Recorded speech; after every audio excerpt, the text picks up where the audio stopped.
Welcome back. So today I'm going to be repairing Behringer x32 mixer, and this mixer is the x32 rack. Very simple, just yet sophisticated. So it's not pouring according to the person I bought it from, but it's not pouring up. So we're going to check to see exactly what's happening. All right, so here we have a Behringer x32 rack, very sophisticated. So this one that I have, according to the person who I bought it from, it's not pouring on, and you can actually there's nothing coming up on the screen any at all, and we're going to plug it in and see exactly what happens. All right, so we're gonna turn it on. You can actually hear the clip, but there's nothing on the screen any at all. Everything is blank. So what we're gonna do, we are going to pull the power supply out and actually do some testing. Before we do that though, let's test to see what the voltage is that we're getting on this power supply. Okay, so the third pin here is grounds. I've connected the black lead, and I should be getting multiple voltage from this power supply. I should be getting a 48 volts as indicated on this board here. I should be able to test 48, but the power supply is not, I'm not getting 48 volts. So we know that the power supply, something is wrong with the power supply. Alright, I'm only getting very minimum voltage right now. Okay, so I'm testing the voltage on the power supply. I'm supposed to be getting 48 volts, 13 volts, 16 volts, and 6 volts.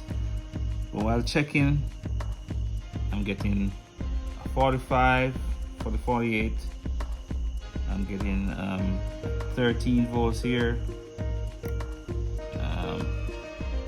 Then I have 3.7. This is supposed to be 6 volts, so this is way low, 50%, almost 50% reduced. And I'm getting another 3 and 13 volts. This is supposed to be 16. So I'm going to check through the power supply to see exactly what is happening on the power supply. Alright, stay tuned. Alright, so I'm just going to dismantle the board from the heatsink.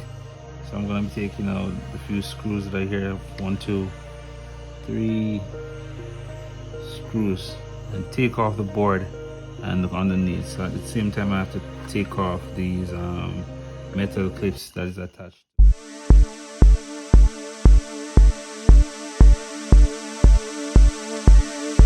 Okay, so inspecting these capacitors, I don't see any bulge on any of them, but most of the times when they fail, they just lose, you know, their capacitance.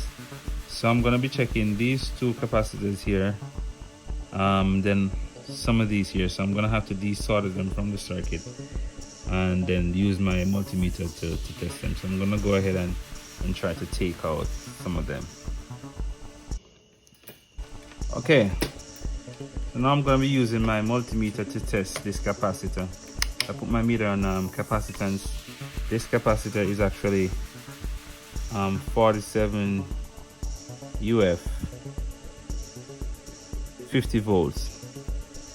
So I'm putting the black lead on the side of the capacitor that has a white streak. That's the negative side of the capacitor. So, and the red lead on the other side. So now on this reading I'm getting 47.1, which is good because this is 47, so this is good. So I'm gonna try to check the others.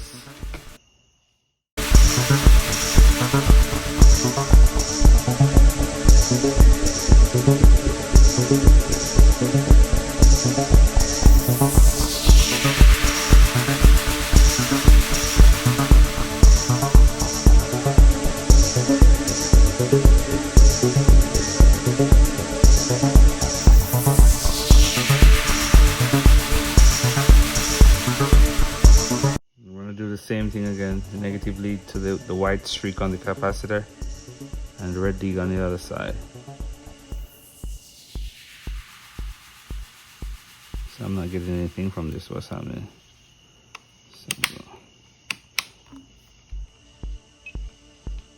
So let's try again. And I'm getting 48 from this, which is good. So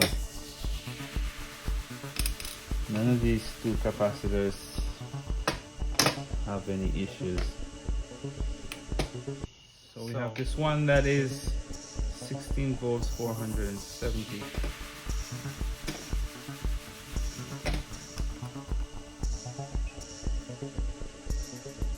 We're doing the same procedure.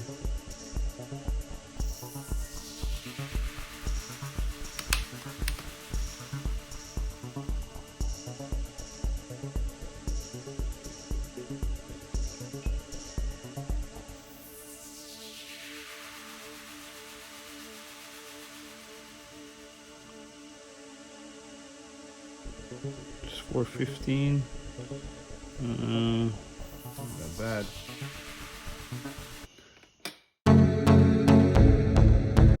Alright, so we found that the bad capacitor right here. This is going between 4.8 and this is supposed to be 470.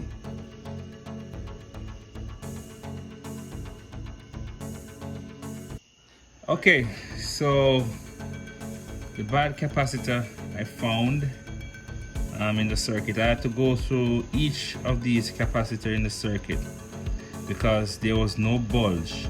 I had to go and test each capacitor, and the capacitor I found that was bad, I replaced it, and now the board is back together. Now I want to show a comparison. I have another board here, and with this board we can actually see the capacitors that is swollen. You can see some of these, and this is how some of these fail. Some of them will fail because and they get swollen. Some of them will leak. So sometimes when you take them out of the circuit, you look on the circuit, you will see like leaks on the spot of the board. And some of them, the capacitance will either be very, very low, and that will cause the capacitor to be bad. So those are actually three ways that the capacitor might be defective. So not all the time you're gonna find that the capacitor will have a bulge and you say, hey, that's a bad capacitor. It's like this one. So I had to take out each capacitor individually and test it to know exactly how it goes. Alright, so I'm just gonna put back this board inside, and we're gonna do a test run. Alright, so I'm putting this board back together just for testing purposes. So I'm just gonna screw it down and connect the wires back.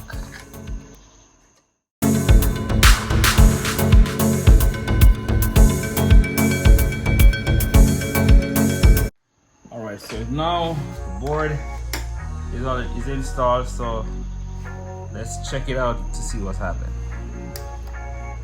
Alright, we have light on the screen. Voila! So the x32 rack is loading. Alright, and now all of these buttons are working, and then we can connect these to our tablet or phone and start mixing from there. So we're gonna put this board back together.